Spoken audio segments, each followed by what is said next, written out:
Hey everyone, and welcome to another video. This is going to be all of my manga for the last half of November. No anime to show off. There hasn't been really any for the last couple of pickup videos, but there's quite a bit to get through here, so hopefully I can get through this quickly, and I hope you guys all enjoy.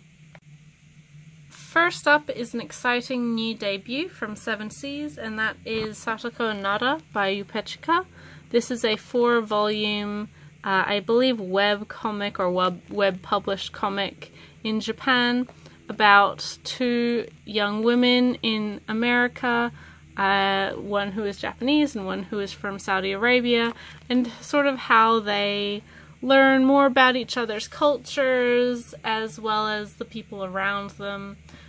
Obviously, I think for most people or in the intended audience, this series is to educate people about the different aspects of Islam and especially Muslim women's lives. And I believe that this is partially based off of Upechika's personal experiences. It's really lovely. I really like the friendship between our two main characters. There's some quite funny parts in this series, and if you know any Muslims personally, like I do, some of these things are just too real. You're like, oh my god, I've also experienced that. I know that. My friends, they do that. So it is quite relatable in that sense as well. But it's really, as I said, very sweet, quite funny, and again, it offers a really wonderful and normal perspective on people sort of learning about others' culture and how we coexist in this wonderful world most of the time, hopefully. But really, really, really wonderful volume. As I said, the 4th volume will be the last one in this series, so not too long, so if you are interested in it, I would say definitely check it out. Next, I have a couple volumes from this series, volume 1, 2, and 3 of Aoura-sama Teacher by Izumi Tsubaki. So this is the same mangaka who does Monthly Girls Nozaki-kun, and I believe there's 26 volumes available in English already. So very, very far behind. I got these all via Better World Books, but they're in pretty fantastic condition. I don't believe they've ever been read before. But if you're not familiar with this series, it follows a high school girl who's recently transferred to a new school. She's really excited for her new school life because she was expelled from her last school for being a delinquent, and she sort of wants to leave her past behind her, reinvent herself. Unfortunately, she's not exactly the smartest, so doesn't really understand what she needs to do to be able to achieve that sort of change in character. But also she keeps getting dragged in to situations where her brash personality comes out, her willingness for a fight. And although she is a delinquent, she's one of those types that is sort of a protector of justice rather than like going out looking for trouble. There is a lot of really interesting, funny, different characters in this series, and if you like the mangaka's other work, Nozaki-kun, you should have a fairly good idea of the types of characters, or at least personalities that Tsubaki plays around with, the type of humor. They're very similar in that regard, so if you like one, you will probably like the other. The biggest difference, I would say, aside from obviously this series being much more focused on delinquents and that sort of thing, Nozaki-kun is a 4-koma or 4-panel series, whereas this one is not. It's a pretty typical, just normal manga style art. And I don't know whether or not that's a good or a bad thing, just with how the execution of jokes are done, but still really funny. The 2nd volume in particular made me laugh out loud a couple times. So as I've read, I've liked more and more things about it. I would definitely say for you guys to check this one out if you haven't heard of it before, especially if you do like comedy shoujo series, and Nozaki-kun, as I mentioned before. More Better World books purchases with volume 16 of Kekkaishi, volume 17, volume 18, volume 19, and volume 20. So this officially puts me at over 50% of the way through with this series. I haven't had a chance to read these particular volumes yet, but I was really happy when I got them in the mail because I had read the previous 15 volumes and wanted more. As I have mentioned with the last couple pickup videos that I've done, Kekkaishi is a somewhat lesser known shonen of the early 2000s. When it was being printed in English, it was concurrent with a lot of other very popular shonen, so I think it was overshadowed a lot. So I don't think this series is very well known, despite how strong I personally think the story is. The pacing and the characters are really, really well done in this series, and although there is an element of episodicness to it, it never feels like you're reading the same thing over and over and over again. The series follows our main protagonist, who is a Kekkaishi, or a border master, who has the power to control border lines, which are sort of spiritual barriers to prevent Ayakashi and other nasty yokai from becoming too strong, causing destruction, doing bad things, basically. He and a childhood friend slash neighbor are the protectors of a current area within their town, actually their school grounds, which is particularly strong with spiritual energy. It's been their family's responsibility to protect that spot forever, and now our protagonist is trying to stop obviously Ayakashi coming to attack and gain power there, but also trying to seal away the power to prevent the future generations from being stuck in the same role.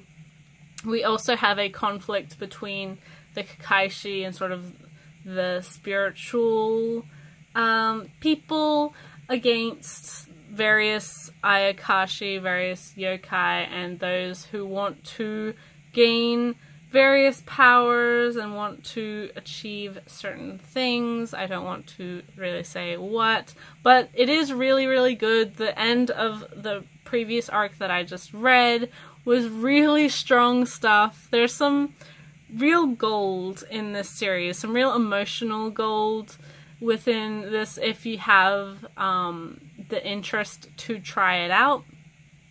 There are, as most shonen series go, the pretty standard number of fights and different powers and different enemies and that sort of thing. But fundamentally, I think the strength of this series is with its characters and their own personal emotional journeys and their interactions, which is something really great to see. I'm enjoying this series, as I've said with the last couple videos where I've picked these books up. I really enjoyed this series a lot more than I was expecting to. I went in with fairly good hopes.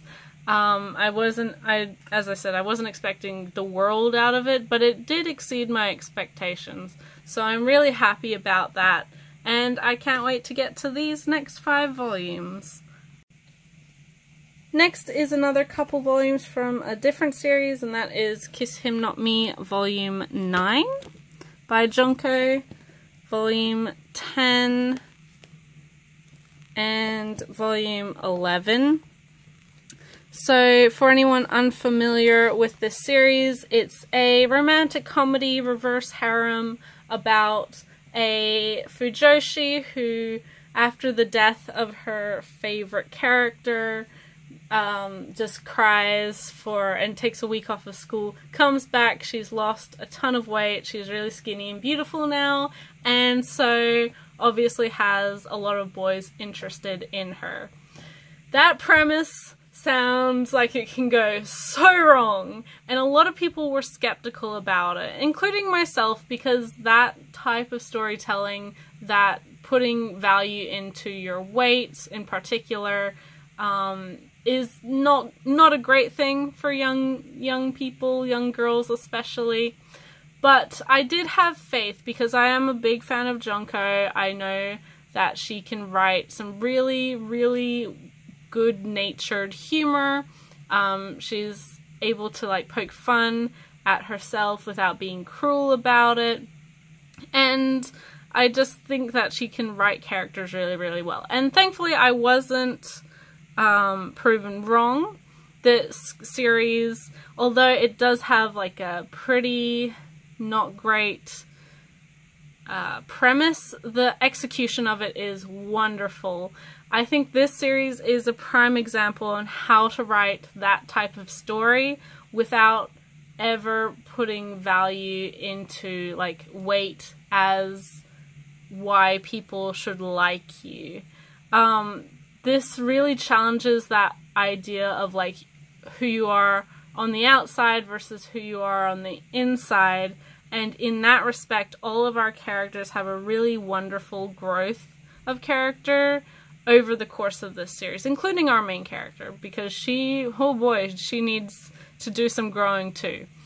I followed this series in its entirety via the Crunchyroll manga app, and I bought up to the first 7 volumes when they were being initially released, and then I stopped because I wanted to just wait, see how much longer, how many more books were going to come out, and then I would want to resume it after the fact. I wanted to see how it ended, and I just had a couple, like too many ongoing series at the time, so this was one of the series that was put on hold for me.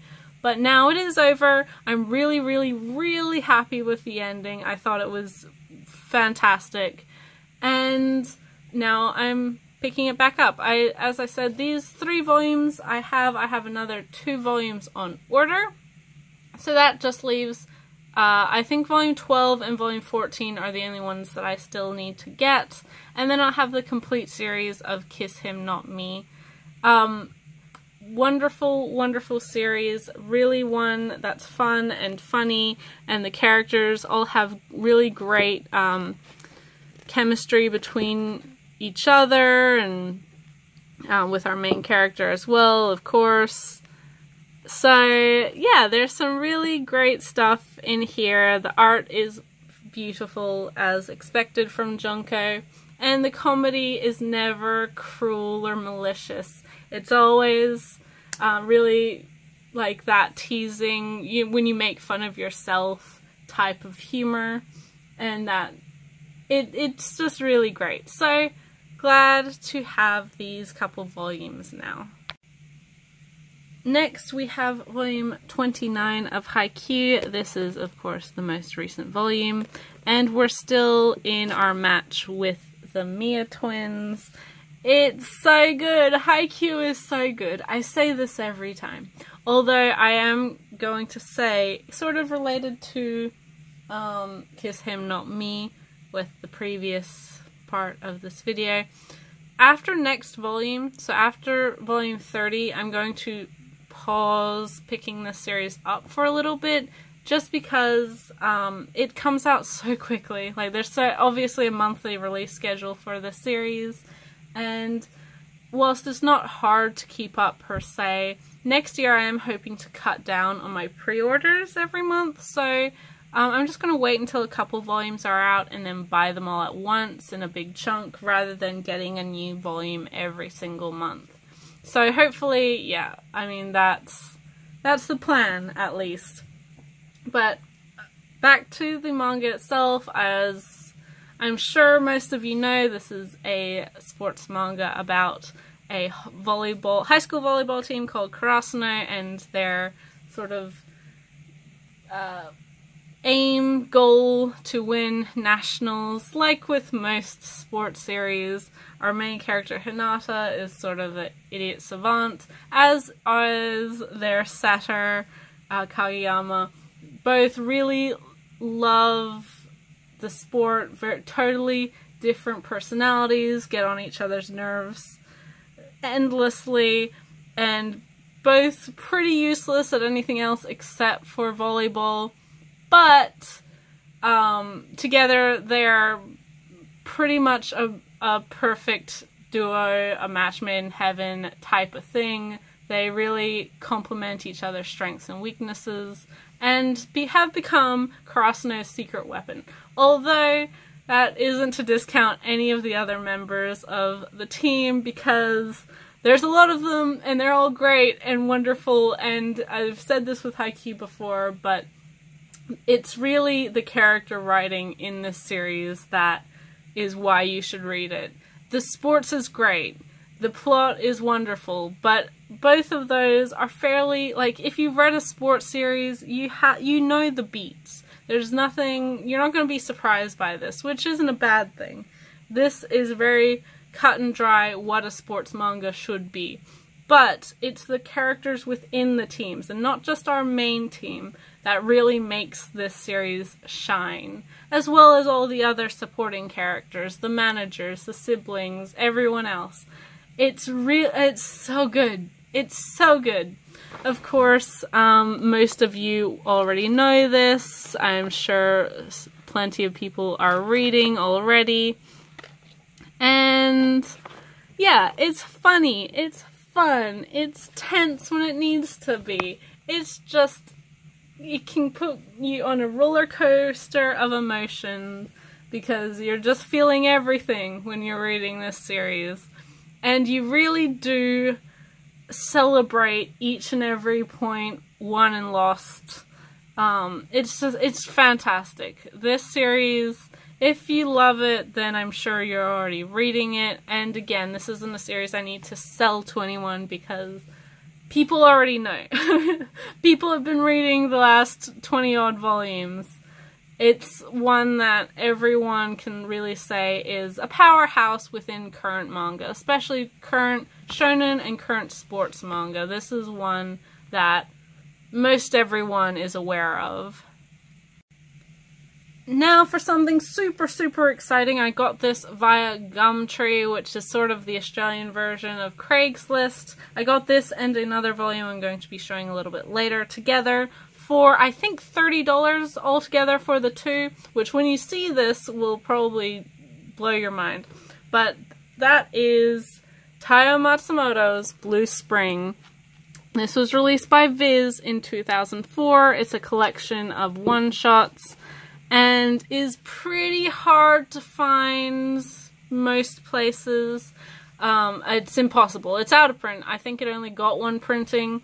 And it, as I said, it came out in 2004. So this book could be in middle school if it was a person. Like, it's that old. I really am a fan of Taiyo Matsumoto. Again, if you've seen any of my videos or my collection videos, you will know that I have almost all of his works that have been released in English. I still need to get some Sunny, a couple volumes of Sunny. And I have given up hope on number 5, but this was the last piece that really was one that was missing. As I said, it's a mix of stories, one-shots, some stronger than others, as is always the case with this type of book, but I just couldn't believe it when I saw the listing, and yeah, I jumped on that as soon as I saw it. Really, really, really happy to have this one. And it's really unfortunate that Taiyo Matsumoto, who is, I think, a lot of people would recognize as a very well-respected and celebrated mangaka, doesn't have more of his stuff in print in English. especially like just one volume books like this that seem like it should be easy to just get a reprint and have in circulation, because books like this are the type of thing that introduce people to mangaka, especially ones that aren't, you know, your typical shonen fare that everyone knows, has all the popularity, is on TV, the stuff you grew up with. Having one-shot collections gives readers a taste of a mangaka or author, illustrator, whatever's body of work, and that's how you gain fans, in my opinion at least. So the fact that I was finally able to pick this series up, I'm so happy. Oh, of course, inside is Matsumoto's pretty typical art style, very different from, I guess, the general type of manga art people see, but very, very, very Matsumoto for anyone who has read any of his other works. Really, really, really happy to have this one. Next is the newest volume in the I Hear the Sunspot series. This is Limit Volume 1, which is actually the third volume in this series. So we have I Hear the Sunspot, I Hear the Sunspot Theory of Happiness, and now this third volume being the Limit storyline. Reading the back notes, Fumino did mention that she wanted the Limit storyline to be a singular volume, just like the previous two had been, but after she finally wrote it all down and plotted it out, it couldn't fit in one book. So this is an ongoing storyline, and I could not be happier. It is marvelous. I've said this before in regards to I Hear the Sunspot, but this is the type of story that even if you're not like a BL fan, I think people should read. It's incredibly well regarded. It's not explicit, even now 3 volumes in regards to like sexual stuff. This is much more a exploration of disability, most notably of course being hard of hearing or deafness, and sort of having to function within a society with that type of disability, especially because deafness in particular is very much a hidden disability. You can't necessarily tell that people can't hear just by looking at them. With this particular volume, we're introduced to new characters who have varying experience and various levels of experience with deafness, which obviously gives new perspectives to this story as a whole, and I really, really loved their addition. I think there's some great, great stuff that can be done. There's so much potential with that type of thing. Yeah, it's a fantastic series. I would definitely recommend it to any BL fan, pretty much. This is one of the best coming out currently, but even if you're not, even if you're interested in series that cover nuanced discussion about disability, then this is one that I would recommend. It's handled incredibly respectfully. All of the characters are really well done. No one is just used as like a mouthpiece for a particular talking point. It's wonderful, and I cannot wait for volume 2 of Limit. Volume 4 overall, it's going to be a little bit confusing here on in. But yeah, cannot wait for more of this series. I don't know when or if that second volume is being solicited, but yeah, cannot wait until One Piece Books gives me more. Next we have Volume 2 of The Delinquent Housewife by Nemu Yoko. This is released by Vertical in English and is a situational sort of fish out of water comedy about a young woman who has sort of been abandoned at her in-laws and is now trying to prevent them from finding out that she is a delinquent or was a delinquent and really isn't very good quote-unquote wife material. She doesn't know how to cook, clean, she doesn't have a job. She's just a bit of a hot mess, but she doesn't want her in-laws to find out, obviously, because then they will disapprove of the relationship she has with her husband. It's funny, it's sweet, the art style in particular reminds me a lot of like Haruko Kumata series. Descending Stories is the only one of hers that we have in English. It also gives me Bunny Drop vibes. Yeah, it's a funny little family comedy with some drama and some real parts to it that are very much about like the expectations of women within a household, and especially, you know, being the new wife coming into a family, those sort of expectations and hoping to impress the people in your partner's lives, that sort of thing. And of course, the perception of like, oh, if you can't cook and can't clean and do these things, then you're not a good wife, and I don't want you married to my son. So yeah, it's got all of that, but it's also quite funny. So that if that's something you're interested in, I would definitely say pick it up. It's only 4 volumes. It's completed in Japanese. It's not a huge commitment. It's right in the sweet spot of like a typical vertical release, what you would expect from them.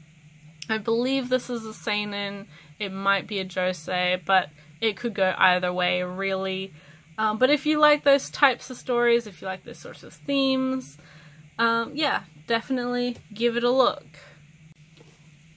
Now, super exciting for me is the most recent volume of Ooku, The Inner Chambers by Fumi Yoshinaga. This is volume 14.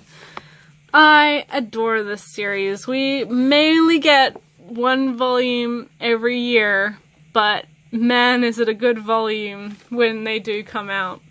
The most crucial thing you will ever have for this series is the front cast of characters, because it is so sporadic that we do get these releases.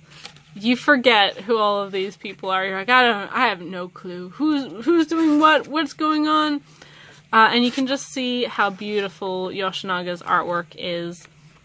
But I've said this before, I love Yoshinaga. She's one of my absolute favorite mangaka of all time, and this is probably by far her magnum opus. It's the longest series she's done, and it is a alternate retelling of history wherein the male population has been decimated by a plague, and therefore women have become sort of the ruling power within Japanese society, and it's only within Japan. It didn't affect anywhere else in the world, so Japan has become like a very isolated country trying to protect themselves from the rest of the world finding out that they were really a nation of women for a long period of time.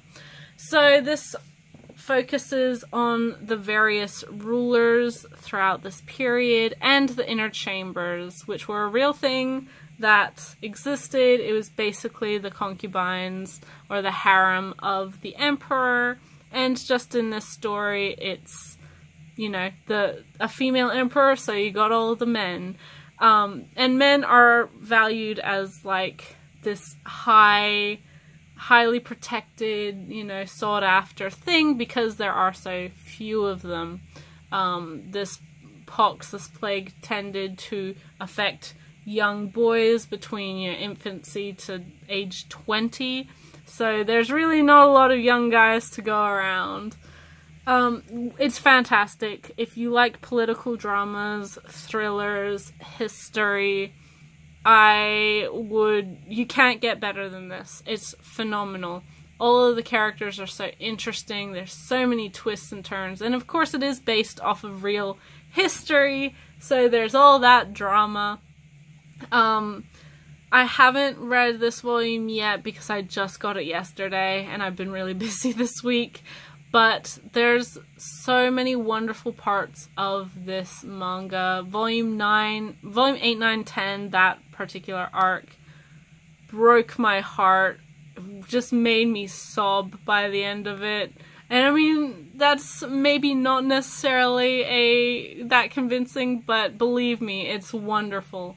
And it is a harder series to get into. It is a lot of just talking heads, a lot of like political scheming, and the translation, I've mentioned this before in regards to the series, is Old English, so more to suit the time period, and can be a little hard to get into, but once you've gotten the knack of it, it becomes second nature. You don't even think about it. So it's not hard to read after that initial like hurdle of just making your brain click into that type of understanding of phrasing, if that makes sense.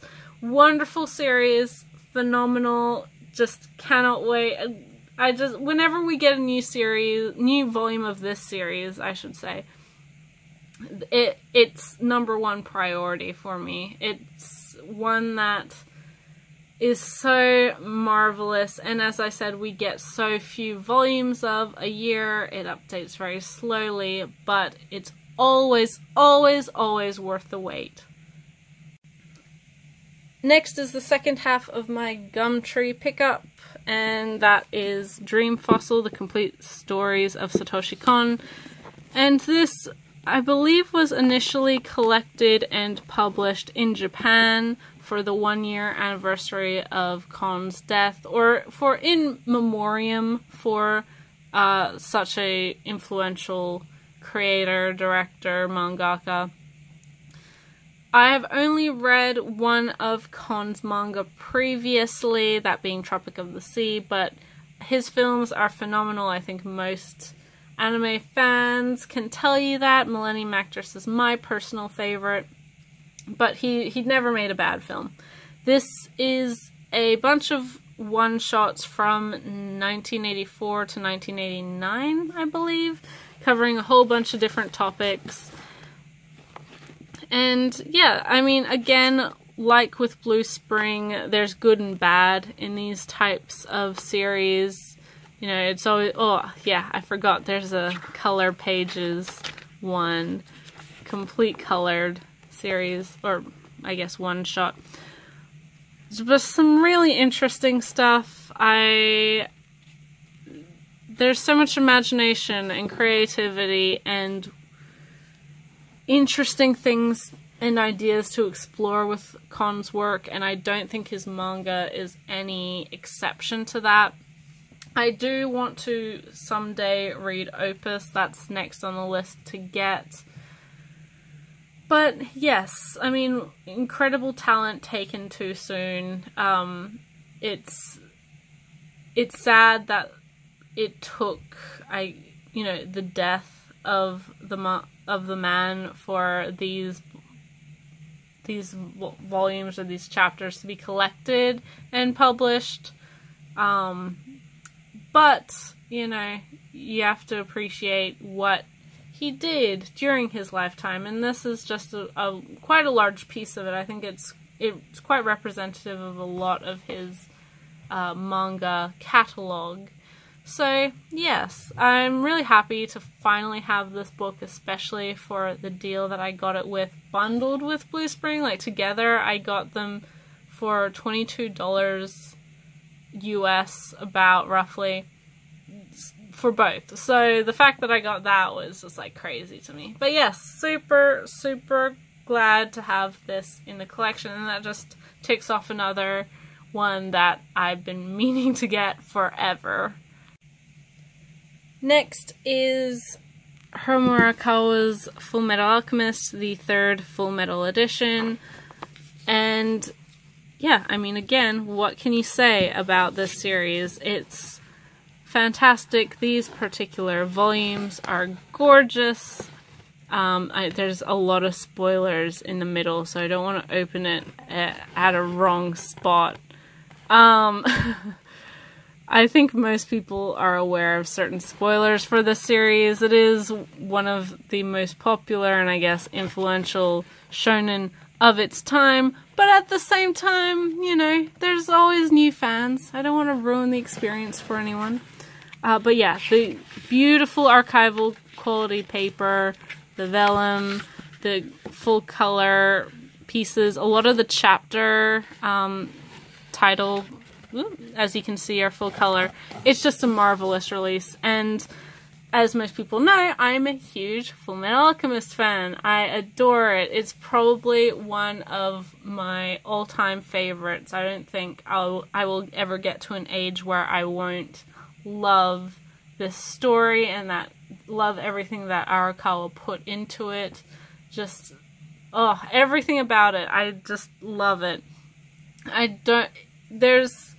Nothing is perfect, but I think so many elements of this manga are perfect to me that it's one that I can quantifiably say for me is like a 10 out of 10.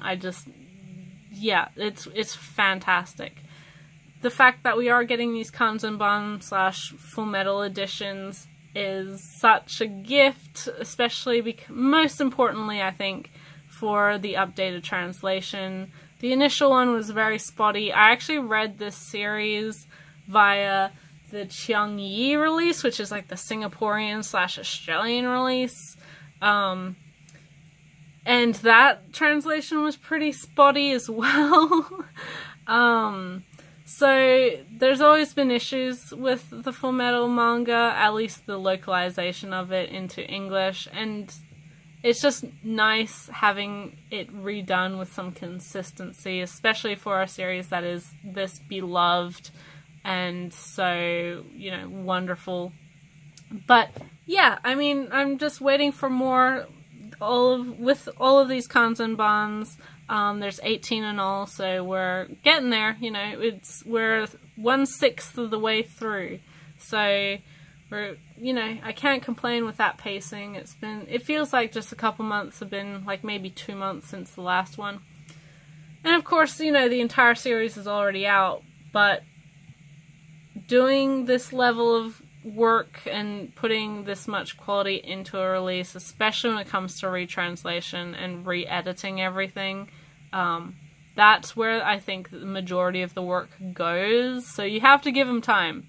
It's no use like saying, oh, the whole series is out already. You should just like have them coming out every month because you've already had it translated. Editing doesn't take that long. There's no point in doing shoddy quality control and editing when you're making like a expensive, complete collector's definitive release like this. Because believe me, Haikyu, I love that series. It comes out every month, but oh man, there are some quality control issues with the translation, or at least the editing, the proofreading with that series can get a bit patchy. And it's because it comes out every month. So you guys don't necessarily understand the process.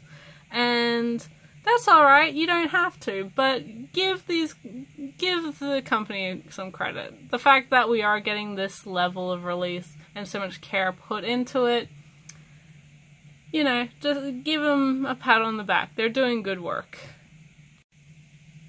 And finally, speaking of Kanzenban editions, we have Pretty Guardian Sailor Moon Eternal Edition Volume 2.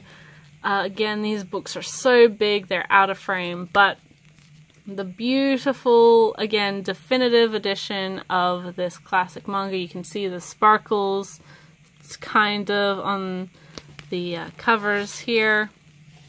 And it's just a fantastic release of a very influential, wonderful manga. Again, color pages, incredibly beautiful and bright archival quality paper. The printing is beautiful, the retranslation is wonderful. I've actually compared this retranslation to the original retranslation from the last Kodansha release of this series, and it is way better. Way, way, way better. The typography, I mean, that's probably something people don't necessarily look at, but there's some really important, beautiful things being done with these editions. And like with Fullmetal Alchemist, you know, these aren't for casual fans necessarily. They're for people who already know the series, fans of the series who don't mind paying more to have the best version of a series they love, like me. Like probably quite a few collectors. And it's wonderful that manga is appealing to a collector's market now. But it is good that we also, especially for Sailor Moon, especially for Fullmetal Alchemist, and I think Berserk as well, they have their upcoming hardcover releases. It is nice that they also have like a more standard release that have been out for a long time. That's what built up the fan base and is still available. So if you don't want to be spending X amount of dollars on a book, you can still just get the original version, which if you can find secondhand are super cheap, or even new, they're a lot less money, as long as you don't, you know, care about it being, you know, a large trim size and a perfect translation and with wonderfully flowing dialogue and, you know, the best type of paper and the best type of this and that and whatever else. It's good to have options, and I think it's nice that collectors are being given options like this. And I say that as a collector. I don't think I will necessarily, you know, buy every collector's edition of a manga that comes out. There are certain series I'd rebuy for, like Sailor Moon, like Fullmetal Alchemist. There are certain releases that are being done, like their standard releases are already at a level that I'm like, wow, this is beautiful and basically a collector's piece. I'm so happy. But, you know, not every series necessitates this type of release. But it'll be interesting to see how this type of thing is being developed in the future. So that's, you know, it's interesting. The market and how people are spending is always interesting. But yeah, I mean, I've not talked about Sailor Moon, but it's Sailor Moon, guys. Like, everybody knows what it is. Like with Fullmetal Alchemist, I didn't talk about what that's about. But you all know what it's about. Everyone knows what it's about. I don't have to tell you what it's about. If you really don't know what it's about, Google it. I'm sorry, but like everyone knows what Sailor Moon is about. Yeah, needless to say, Volume 3 is, I think, a January release, so right across the horizon, almost here. And I think there's 12 volumes of the series altogether. I don't remember. It might be 12. I think it's 12. I don't know. Don't quote me.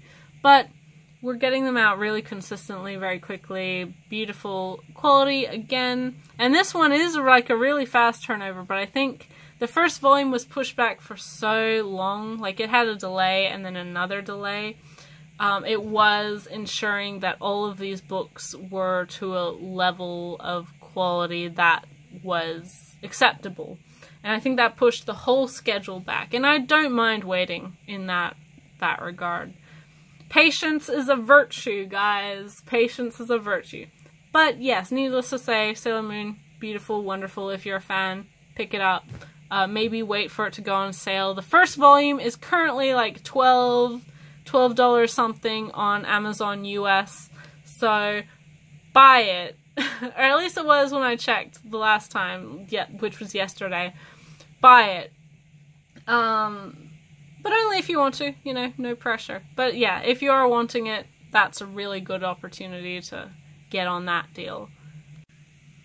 So that is everything for the last half of November. It is terrifying that tomorrow is the beginning of December. This year has gone so quickly. But yeah, there's 20 volumes in this video. Hopefully it didn't go too long. I am trying to make these videos, my pickup videos especially, more streamlined.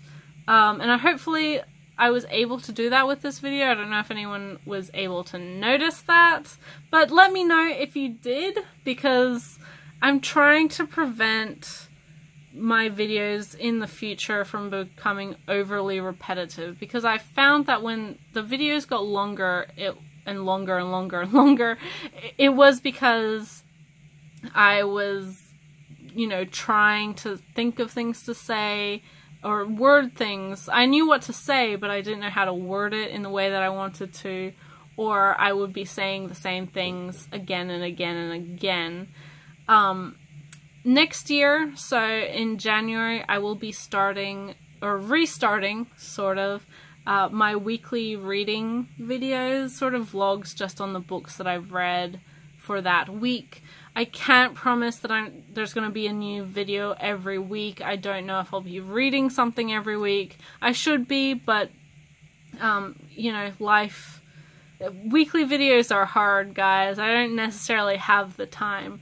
But I am hoping for that to be something for in the future. I'm hoping to become more consistent with my first volume, like first impressions videos, as well as my complete manga recommendation videos.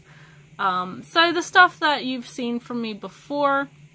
And this coming month of December, I do have a couple things planned. I'm not completely sure whether I'm going to commit to 12 days of anime. I have been invited, and a couple people have mentioned it to me. It sounds really fun. I'd love to do it, but I need to think about it, just because, again, really busy time of year for, I think, everyone, not just me. But I do have, of course, my end of the year manga, you know, room or collection video to do. So I look forward to that. I also have a couple other videos planned. Things like my favorite debuts for this year, and subsequently as well my favorite series that ended this year, as well as like, you know, the sort of fun little videos, things like my favorite covers of 2018, that type of thing. I don't think I'll be doing like a top 10 of my favorite series or anything like that, just because that doesn't really change, things don't really shift. But I do want to talk about some of the series that I discovered this year that I hadn't tried before and that really surprised me. I think most people know what those are, but I'd like to talk about them in more depth. And I think a better avenue for that is like those weekly vlog type videos, or a more dedicated video to a particular series rather than the pickup video itself. So let me know if you think those would be good changes, because I'm fairly set on it, but I like to hear your feedback too. I really, like, I don't mention it enough. I do really, really appreciate you guys. I'm at 2,200 odd subscribers now, which is crazy. Next year, April, is my 4th anniversary on YouTube, which is crazy. You know, it's just, there's so much has happened since I started this channel, and I really, really never expected it to get this large. I never expected to meet so many wonderful people in this community. Recently, there's been some really great MangaTube producers making videos that are like leaps and bounds better than mine. So props to them. So much respect for them.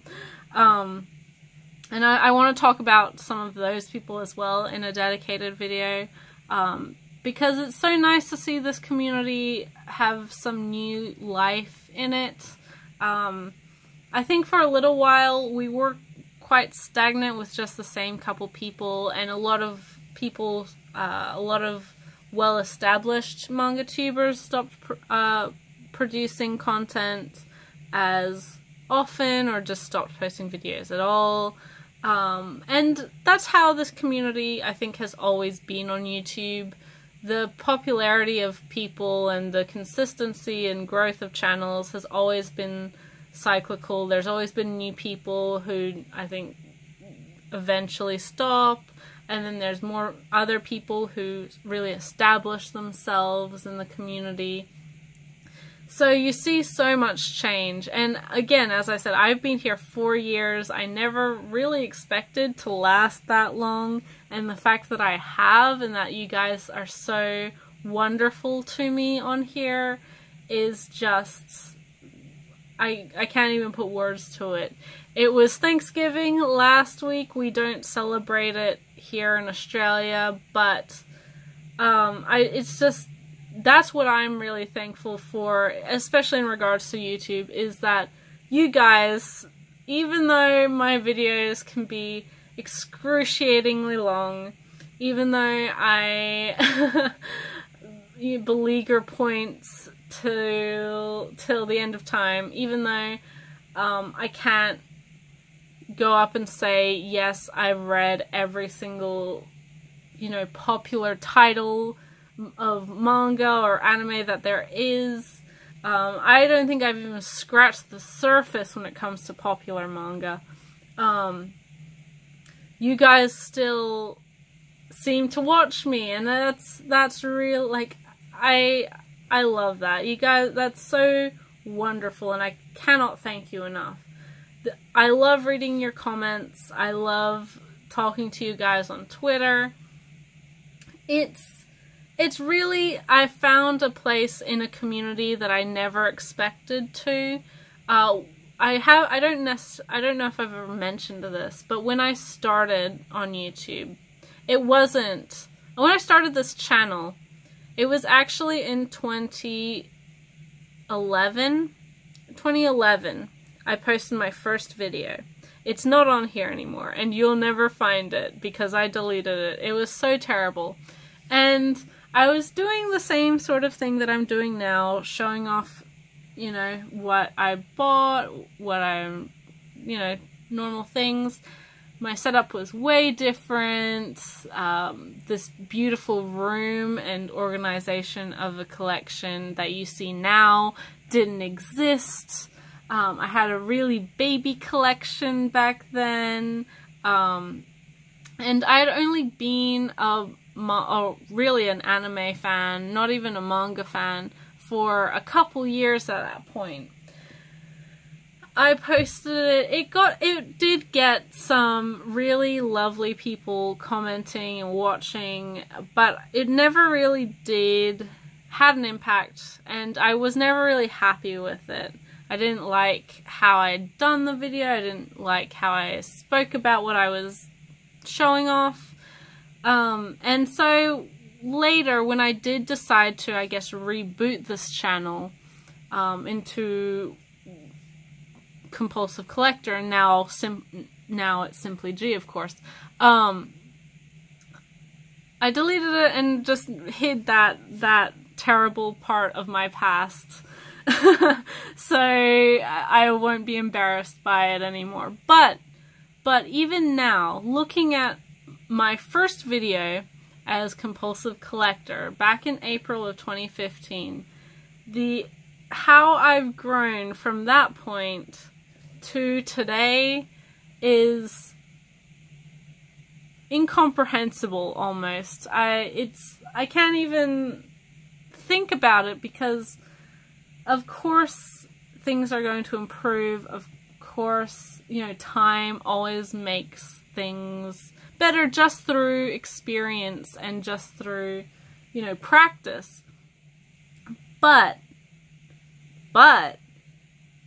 I don't think I would still be around if it wasn't for all of you people watching, both subscribers and non-subscribers. The fact that you've stuck around and you leave me such lovely comments, and you ask me such wonderful questions, or you mention me in your videos, or you talk about my collection and how I collect in my videos in your own stuff, is just overwhelming to me. There's nothing I can say that can truly show how much I appreciate that, and how much happiness I've gained from having a YouTube channel. And to me, YouTube isn't my life, of course, and it shouldn't be my life. But I know that when I post on here, people, you guys, are always so receptive to my videos, even when I'm not, you know, I don't have a whole bunch of energy, even if I'm super tired, and even if you know, if our opinions are complete opposite spectrums, if you vehemently disagree with me, it's nice to have found this place, and I really hope that it continues to be such a wonderful place for me and for all of you. And I really want to spread the love that I've received from YouTube to everyone else, because you guys, whether you make YouTube videos as well, or you're just, you know, fans of various manga, or you just, you know, we're friends via Twitter or whatever, you guys deserve it. More so than I will ever deserve it. So, thank you so much. So much. That's my piece for Thanksgiving, although it is past, you know, the actual date. So yes, I'll catch you in the next video, guys. Bye till then.